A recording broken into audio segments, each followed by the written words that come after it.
Забирай свои войска и убирайся с Украины. Мы хотим мира. Ми хотімо міра. У червні місяці почалася війна. Моїх усіх по маминій лінії євреїв забрали євреїв у Babyn Yar. І всі загинули там. Сьогодні я зустрічаю також у Києві, але вже в цьому році це страхіття страшне. Путін, щоб ти був здох, покинь нас, покинь, сволоч нас, щоб ми тебе не бачили і не чули, хто ти і що ти. That is obviously devastating. In case it wasn't clear, and especially for a podcast audience, those were Ukrainian Holocaust survivors who had come together to put out a statement calling for peace and also mocking Putin a little bit, telling him, I hope you die, stay out of Ukraine and all that. But they've seen this before. They do not want to see people dying around them. And right now, the devastation of the civilians of Ukraine is accelerating. More and more shelling, indiscriminate missile strikes, which not only has increased the death toll of civilians quite a bit. The numbers are out there. It is difficult to imagine that they're accurate at this point, but also 202 schools, 34 hospitals, more than 1,500 residential buildings have been destroyed in like 9 days of open warfare. More than 1,000 towns and villages are completely deprived of light, water, and heat.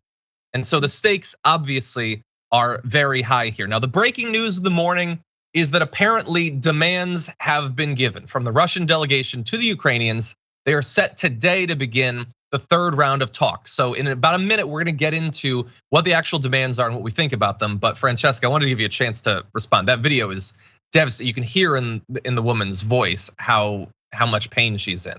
Yeah, absolutely. And I mean, this is the thing with war, especially you're thinking about who can't get out, who has more difficulty. And absolutely the elderly, the disabled, and in every kind of tragedy, that is who is most affected. And the fact that Holocaust survivors, and it's not just in this situation, but time and again, are still alive to be shaking their finger at us and at the world and say, look at the path that we're going down it's a failure on our world leaders' part for sure. And of course, Putin, even with the BS denazification crap that he was spouting early on in this war, but it's awful. And now, we're talking about straight up going after journalists, families who have been trying to flee that are being just gunned down. These are not enemy combatants. These are not soldiers. They are people fleeing, and we've seen the images. And again, the numbers are not super stable, but it doesn't even matter if it's 3 or if it's 300. It is unnecessary and senseless. Yeah.